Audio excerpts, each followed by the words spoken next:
السلام علیکم ورحمۃ اللہ وبرکاتہ. کیا حال ہے سب کا؟ نحمده ونصلی علی رسولہ الکریم. اما بعد فاعوذ باللہ من الشیطان الرجیم. بسم اللہ الرحمن الرحیم. رب اشرح لی صدری ویسر لی امری واحلل عقدۃ من لسانی یفقهوا قولی. جیسا کہ آپ سب جانتے ہیں کہ نیا سال شروع ہو چکا ہے محرم الحرام کے مہینے سے.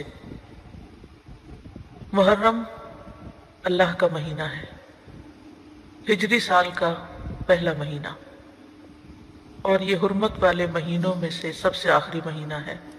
یعنی تین جو پے در پے مہینے ہیں ان میں سے آخری مہینہ ہے. اور وہ پے در پے مہینے ذوالقعدہ، ذوالحجہ اور محرم ہے، اور رجب الگ سے ہے. آج ہم انشاءاللہ آپ کے ساتھ بھوک اور فاقوں سے بچنے کی دعائیں شیئر کریں گے، اور ہم اس سلسلے میں دیکھیں گے کہ ہمیں ہمارا دین کیا سکھاتا ہے جب ہم پر کوئی مشکل آئے. جب بھی کوئی مشکل آئے تو انسان کو فوراً اپنے رب کی طرف رجوع کرنا چاہیے، اور کثرت کے ساتھ دعا مانگنی چاہیے، اور مانگتے ہی رہنا چاہیے، کیونکہ اللہ کے سوا اور کون ہے جو ہماری مشکل دور کر سکتا ہے، ہماری بھوک، پیاس، فقر، فاقہ، تکلیف، تنگی کو ہم سے ہٹا سکتا ہے. نبی صلی اللہ علیہ وسلم نے فرمایا، جب تم میں سے کوئی دعا مانگے تو کثرت سے مانگے، کیونکہ وہ اپنے رب سے مانگ رہا ہے، کسی اور سے نہیں.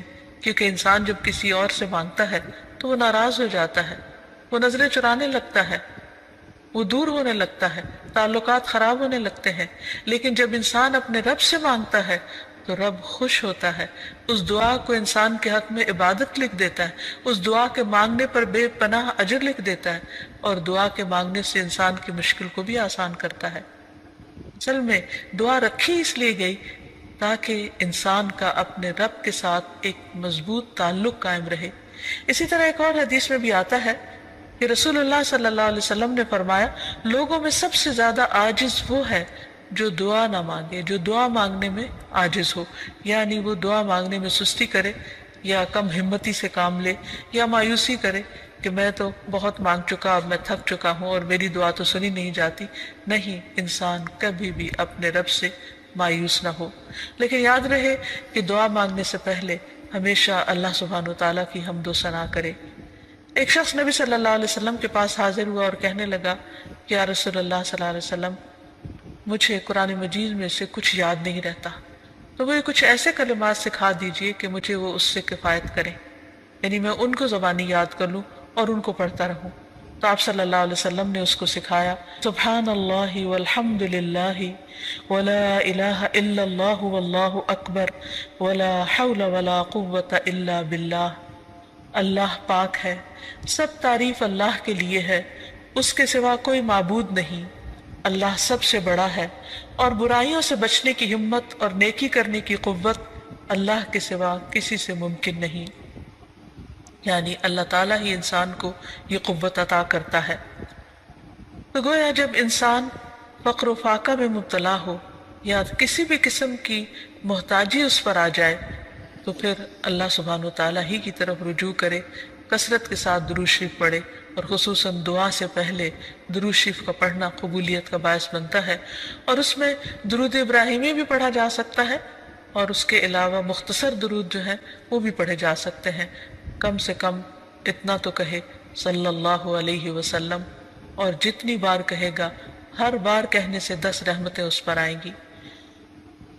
جہاں تک فقر و فاقہ کا تعلق ہے تو یہ ہوتا تو ہے، لیکن حقیقت میں اصل فقیری دل کی فقیری ہوتی ہے. بہت سے لوگوں کے پاس بہت کچھ ہوتا ہے، لیکن اس کے باوجود بھی ان کے دل میں ہر وقت ایک خوف رہتا ہے، یا ایک احساس رہتا ہے کہ ہمارے پاس کچھ نہیں، یا اگر یہ نہ رہا تو کیا بنے گا. اسی لیے ہم دیکھتے ہیں کہ ابو ذر رضی اللہ تعالیٰ عنہ کہتے ہیں کہ رسول اللہ صلی اللہ علیہ وسلم نے مجھ سے فرمایا، اے ابو ذر، تم مال کی کثرت کو مالداری سمجھتے ہو؟ میں نے عرض کیا، ہاں اے اللہ کے رسول صلی اللہ علیہ وسلم. آپ نے فرمایا، اور کیا مال کی کمی کو فقر سمجھتے ہو؟ میں نے عرض کیا، ہاں اے اللہ کے رسول صلی اللہ علیہ وسلم. آپ نے فرمایا، مالداری دل کی مالداری ہے اور فقر بھی دل کا فقر ہے. یعنی انسان اگر اپنے آپ کو نعمتوں پر راضی رکھتا ہے اور اس کی نگاہ ان نعمتوں کی طرف جاتی ہے جو اس کو ملی ہوئی ہیں تو اس کا دل ہمیشہ غنی رہے گا. لیکن اگر انسان ہر وقت یہ سوچتا رہے کہ اس کے پاس کیا نہیں اور اس کے مقابلے میں دوسروں کے پاس کیا کچھ ہے تو پھر کبھی بھی اس کی محتاجی ختم نہیں ہو سکتی. اس سلسلے میں یہ بھی یاد رکھیے کہ انسان اللہ کے دیے ہوئے کو پا کر کبھی خود کو محتاج نہ سمجھے. تو گویا خوش قسمت ہیں وہ لوگ جو تھوڑا پا کر بھی اپنے رب سے راضی رہتے ہیں اور اللہ تعالیٰ سے خوش گمان رہتے ہیں اور اچھے کی امید رکھتے ہیں. رسول اللہ صلی اللہ علیہ وسلم نے فرمایا مالداری کو غنا نہیں کہتے، غنا تو دل کا ہوتا ہے.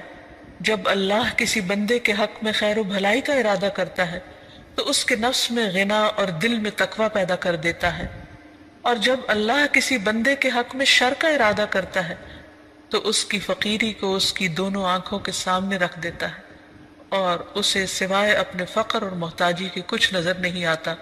لہذا اس کی کنڈیشن مزریبل ہو جاتی، وہ ہر وقت پریشان اور دکھی رہتا ہے اور وہ ان نعمتوں کو بھی انجوائے نہیں کر سکتا جو اللہ تعالیٰ نے اس کو دی ہوئی ہیں.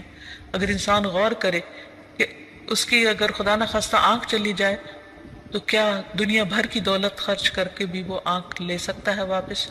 یا اگر اس کے جسم کا کوئی اور حصہ چلا جائے، ضائع ہو جائے، تو کیا دنیا بھر کی دولت خرچ کر کے وہ اس طرح کی نعمت واپس لوٹا سکتا ہے؟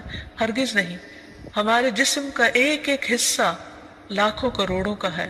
ہم کہیں سے بھی محتاج اور فقیر نہیں اگر ہم اپنے پاؤں پہ چلتے ہیں اور اپنے ہاتھوں سے کام کر سکتے ہیں. اور اللہ تعالیٰ نے ہمیں نگاہوں کی روشنی عطا کر رکھی ہے اور سننے کی طاقت، اور ہمارا دل دھڑکتا ہے اور ہمیں زندگی نصیب ہے، تو اللہ سبحانہ و تعالیٰ باقی نعمتیں بھی ہم پر آسان کر دے گا.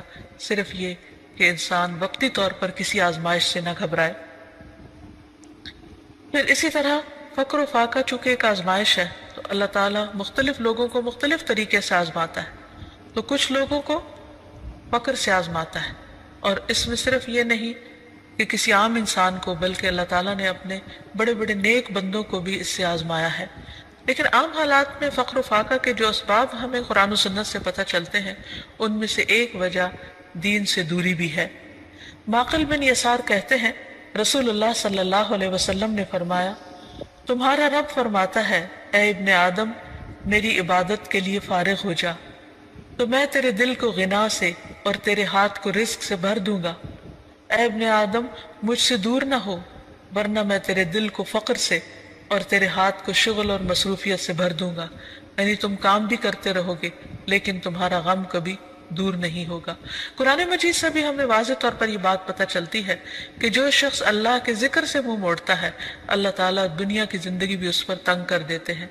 فرمایا وَمَنْ أَعْرَضَ عَنْ ذِكْرِي فَإِنَّ لَهُ مَعِيشَةً ضَنْكًا وَنَحْشُرُهُ يَوْمَ الْقِيَامَةِ أَعْمَى. فرمایا اور جو میری یاد سے منہ موڑے گا تو اس کی زندگی تنگ ہو جائے گی اور قیامت کے دن ہم اسے اندھا کر کے اٹھائیں گے. اور حقیقت یہ ہے کہ یہ آیت بالکل سچی ہے، کیونکہ جو شخص صرف دنیا کی محبت میں مبتلا ہو جاتا ہے اور دنیا ہی کا ہم و غم پال لیتا ہے پھر اس کی یہی کیفیت ہو جاتی ہے کہ سب کچھ ہوتے ہوئے بھی اس کے اندر تنگی رہتی ہے. رسول اللہ صلی اللہ علیہ وسلم نے فرمایا جو اپنی فکر آخرت کو بنا لیتا ہے تو اللہ تعالیٰ اس کے تمام امور کو جمع کر دیتا ہے اور اس کے دل کو بے نیاز کر دیتا ہے اور دنیا اس کے پاس ذلیل ہو کر آتی ہے. اور جس کی نیت صرف دنیا حاصل کرنے کی ہو یعنی وہ آخرت کو بھولا ہوا ہو اللہ اس کی تنگیوں کو اس پر کھول دیتا ہے. اس کا فقر اس کی آنکھوں کے سامنے آتا ہے اور اسے صرف اتنی ہی دنیا ملتی ہے جتنی اس کے لیے لکھی جا چکی ہوتی ہے، اس سے زیادہ نہیں ملتی.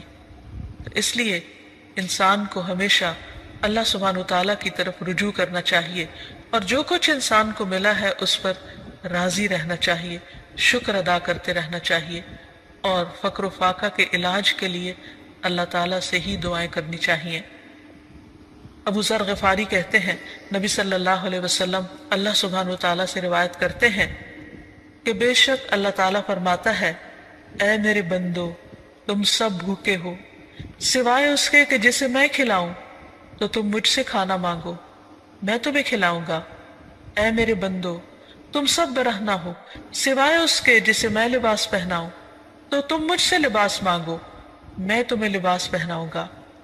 حقیقت یہ ہے کہ سب کچھ دینے والا اللہ ہے، اس لیے انسان اپنی چھوٹی سے چھوٹی اور بڑی سے بڑی ضرورت اللہ تعالیٰ کے سامنے ہی رکھے، اور جب انسان اللہ سے مانگتا ہے تو اس کا فقر دور ہو جاتا ہے، اور اللہ پر بھروسہ ہی دراصل انسان کو غنی کر دیتا ہے، اور اللہ تعالیٰ اپنے فضل سے بندوں کو غنی کرتا ہے اور ان پر اپنی رحمت نازل کرتا ہے۔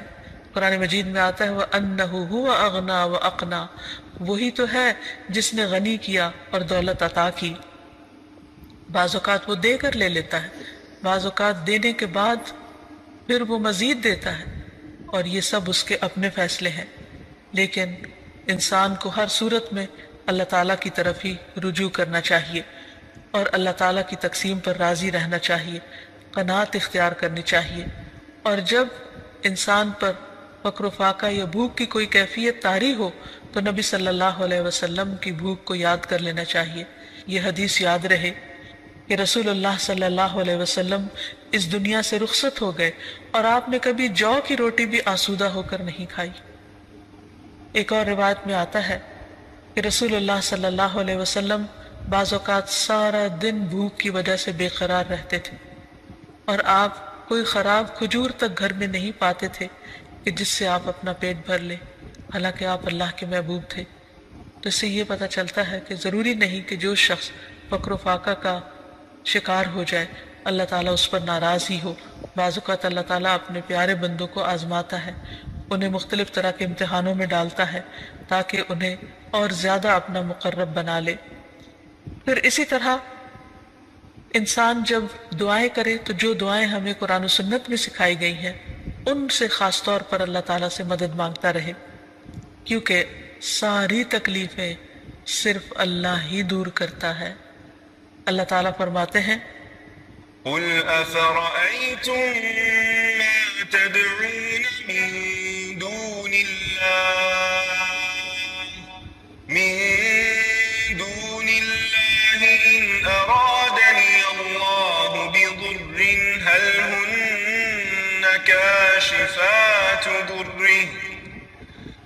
هن كاشفات ضره أو أرادني برحمة هل هن ممسكات رحمته قل حسبي الله عليه يتوكل المتوكلون۔ آپ انہیں کہیے بھلا دیکھو جنہیں تم اللہ کے سوا پکارتے ہو، اگر مجھے کوئی تکلیف پہنچانا چاہے تو تمہارے معبود اس کی پہنچائی ہوئی تکلیف کو کیا دور ہٹا سکتے ہیں؟ یا اگر وہ مجھ پر رحمت کرنا چاہے تو یہ اس کی رحمت کو روک سکتے ہیں؟ ان سے کہیے مجھے اللہ کافی ہے اور بھروسہ کرنے والے اسی پر بھروسہ کرتے ہیں۔ تو گویا ہر تکلیف کے معاملے میں رجوع اللہ کی طرف ہو، اسی پر بھروسہ ہو، اسی پر توکل ہو، اسی کے آگے گریہ و آہذاری ہو اور اسی سے انسان مانگتا رہے۔ تو یہ چند ایک دعائیں ہیں جو ابھی آپ کو بتائی جائیں گی جو انسان ایسی تکلیف کے موقع پر پڑھ سکتا ہے۔ سب سے پہلے تو دل کے غنا کی دعا ہے، اللہ میرے دل کو غنی کر دے، یعنی جو نعمتیں میرے پاس ہیں مجھے انہیں دیکھنے والی نظر دے اور اطمینان والا دل عطا کر۔ تو دعا ہے اللہم انی اسألک الہدی والتقی والعفاف والغنی، اے اللہ میں تجھ سے ہدایت، تقوی، پاک دامنی اور غنا کا سوال کرتا ہوں۔ پھر اسی طرح خاص طور پر فقر و فاقہ سے بچنے کی دعا ہے۔ نبی صلی اللہ علیہ وسلم صبح و شام یہ دعا مانگا کرتے تھے اللہم انی اعوذ بک من الکفر والفقر، اللہم انی اعوذ بک من عذاب القبر لا الہ الا انت، اے اللہ میں کفر اور فقر سے تیری پناہ میں آتا ہوں، اے اللہ میں عذاب قبر سے تیری پناہ میں آتا ہوں، تیرے سوا کوئی معبود نہیں۔ آپ یہ کلمات 3 مرتبہ صبح اور 3 مرتبہ شام کو دہرایا کرتے تھے۔ یعنی آپ سوچئے کہ نبی صلی اللہ علیہ وسلم جو اللہ کے محبوب تھے، صبح و شام فقر و فاقہ سے بچنے کی دعا کیا کرتے تھے۔ اسی طرح ایک اور دعا ہے، نبی صلی اللہ علیہ وسلم دعا کرتے، اللہم انی اعوذ بک من الفقر والقلۃ والذلۃ واعوذ بک من ان اظلم او اظلم۔ اے اللہ، میں فقر و فاقہ، قلت اور ذلت سے تیری پناہ میں آتا ہوں، کیونکہ بعض اوقات فقر و فاقہ انسان کو ذلیل کر دیتا ہے، اور اس بات سے تیری پناہ میں آتا ہوں کہ میں کسی پر ظلم کروں یا کوئی مجھ پر ظلم کرے۔ اسی طرح ہم دیکھتے ہیں کہ نبی صلی اللہ علیہ وسلم اپنے بستر پر جا کر جو دعائیں رات کو سونے سے پہلے پڑھتے، ان میں بھی جو ایک دعا ہے اس میں بھی خصوصی طور پر آپ قرض اور فقر سے پناہ مانگتے ہیں۔ ابو ہریرہ روایت کرتے ہیں کہ رسول اللہ صلی اللہ علیہ وسلم جب بستر پر تشریف لاتے تو کہا کرتے تھے، اللہم رب السماوات والارض ورب کل شیء فالق الحب والنوى ومنزل التوراة والانجیل والقرآن اعوذ بک من شر ذی شر انت آخذ بناصیتہ انت الاول فلیس قبلک شیء وانت الآخر فلیس بعدک شیء وانت الظاہر فلیس فوقک شیء وانت الباطن فلیس دونک شیء اقض عنی الدین واغننی من الفقر۔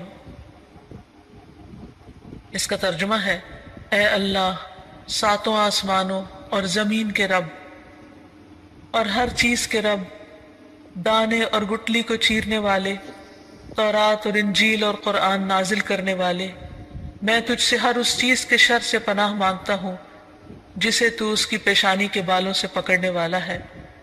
تو سب سے پہلے ہے، تجھ سے پہلے کچھ نہیں، تو ہی آخر ہے، تیرے بعد کچھ نہیں، تو سب سے اوپر ہے، تیرے اوپر کچھ نہیں، اور تو ہی باطن میں ہے، تجھ سے مخفی کچھ نہیں۔ اے اللہ، میرا قرض ادا کر دے اور مجھے فقر سے بے نیاز کر دے۔ تو اس میں آپ دیکھیے کہ اللہ سبحانہ وتعالیٰ کی صفات کا ذکر ہوا ہے کہ اللہ سبحانہ وتعالیٰ 7 آسمانوں اور زمینوں کا مالک ہے، اور آپ دیکھیے کہ زمین کے ایک چھوٹے سے ٹکڑے میں بھی کتنی خیر و برکت ہوتی ہے، کتنی بھلائی ہوتی۔ کہا یہ کہ وہ پوری زمین کا مالک، اور صرف اس زمین کا نہیں، باقی زمینوں کا بھی مالک، تمام ستاروں سیاروں کا مالک، سارے آسمانوں اور جو کچھ ان کے اندر ہے ان سب کا مالک۔ اور پھر فالق الحب والنوى کہہ کے یہ بتایا گیا کہ اللہ تعالیٰ زبردست قدرت کا مالک ہے، وہ زمین کے اندھیروں میں بیج اور گٹلی کو پھاڑتا ہے اور اس سے بہترین پودے نکالتا ہے جس میں انسان کے رزق کا سامان ہے۔ پھر زمین سے بھی کچھ رزق نکلتا ہے اور آسمان سے بھی اترتا ہے۔ پھر تورات، انجیل اور قرآن روحانی رزق ہیں، ان کا ذکر کیا گیا۔ ان تمام چیزوں کا ذکر کر کے اللہ تعالیٰ کی صفات بیان کر کے پھر ہر چیز کے شر سے پناہ مانگی گئی جس کا کنٹرول اللہ کے ہاتھ میں ہے۔ اور پھر اللہ تعالیٰ کے کچھ ناموں اور صفات کا ذکر کیا گیا کہ اے اللہ، تو سب سے اول ہے اور تو ہی سب سے آخر ہے، نہ کوئی تجھ سے پہلے ہے اور نہ کوئی تجھ سے بعد، یعنی سب چیزیں تیرے ہی کنٹرول میں ہیں، تو ہی ہر ایک کا مالک ہے اور تیرے اوپر کوئی بھی نہیں ہے، اور تو ہی ظاہر ہے اور تو ہی باطن ہے، اور تجھ سے کچھ بھی چھپا ہوا نہیں۔ اور یہ ساری صفات ذکر کر کے آخر میں کیا فرمایا کہ تو میرا قرض ادا کر دے اور جو مجھے فقر سے بے نیاز کر دے۔ تو جو شخص یہ دعا مانگے گا انشاءاللہ اسے مالی مشکلات سے، پریشانی سے نجات ملے گی۔ پھر اسی طرح نبی صلی اللہ علیہ وسلم رات کے وقت جب بھوک کی شدت سے آپ کی آنکھ کھل جاتی اور آپ بے قرار ہوتے تو آپ یہ دعا پڑھا کرتے تھے، لا الہ الا اللہ الواحد القہار رب السماوات والارض وما بینہما العزیز الغفار۔ کوئی معبود برحق نہیں مگر اللہ جو اکیلا اور زبردست ہے، آسمانوں، زمین اور ان کے درمیان کی تمام چیزوں کا رب ہے، وہ غالب اور بہت بخشنے والا ہے۔ پھر اسی طرح انسان بھوک سے پناہ مانگے اور اللہ تعالیٰ سے خاص دعا کرے کہ انسان کو ایسی تمام اذیتوں سے نجات دے جو اس کے لیے مشکل کا باعث بنتی ہے۔ اللہم انی اعوذ بک من الجوع فإنہ بئس الضجیع، اے اللہ میں بھوک سے تیری پناہ مانگتا ہوں، بے شک وہ بہت بری ساتھی ہے۔ پھر ایک اور موقع پر نبی صلی اللہ علیہ وسلم ان کلمات کے ذریعے دعا کیا کرتے تھے، اللہم انی اعوذ بک من فتنة النار وعذاب النار ومن شر الغنى والفقر، اے اللہ میں پناہ چاہتا ہوں آگ کے فتنے اور آگ کے عذاب سے، اور مالداری اور ناداری کے شر سے، کیونکہ دونوں کے اندر اپنا اپنا شر ہے۔ انسان کے پاس بہت کچھ ہو تو بھی اس کے اندر بگاڑ آنے کا ڈر ہے، اور اگر کچھ نہ ہو تو فقر انسان کو کفر کے قریب کر دیتا ہے۔ پھر اسی طرح دیے جانے اور روکے جانے کے شر سے بچنے کی دعا سکھائی گئی۔ نبی صلی اللہ علیہ وسلم یہ دعا مانگا کرتے تھے، اللہم لا قابض لما بسطت ولا باسط لما قبضت ولا ہادی لمن اضللت ولا مضل لمن ہدیت ولا معطی لما منعت ولا مانع لما اعطیت ولا مقرب لما بعدت ولا مباعد لما قربت وأعوذ بك من شر ما أعطيتنا وشر ما منعت منا، اے اللہ جو تو پھیلا دے اسے کوئی سمیٹنے والا نہیں، اور جو تو سمیٹ لے اسے پھیلانے والا کوئی نہیں، یعنی ساری طاقت تیرے ہی ہاتھ میں ہے، ساری طاقت کا مالک تو ہی ہے۔ جسے تو گمراہ کر دے اسے کوئی ہدایت دینے والا نہیں، اور جسے تو ہدایت دے اسے کوئی گمراہ کرنے والا نہیں، جس سے تو روکے اسے کوئی دینے والا نہیں، اور جسے تو دے اس کو کوئی روکنے والا نہیں، جسے تو دور کر دے اسے کوئی قریب کرنے والا نہیں، اور جسے تو قریب کر دے اسے کوئی دور کرنے والا نہیں۔ اور میں تیری پناہ مانگتا ہوں ہر اس چیز کے شر سے جو تو نے ہمیں دی، اور اس چیز کے شر سے جو تو نے ہم سے روک لی۔ تو اللہ تعالیٰ سے دعا ہے کہ وہ ہمیں دنیا اور آخرت کی تمام آزمائشوں، پریشانیوں اور مشکلات سے اپنی حفاظت میں رکھے۔ وآخر دعوانا ان الحمد للہ رب العالمین۔ السلام علیکم ورحمۃ اللہ وبرکاتہ۔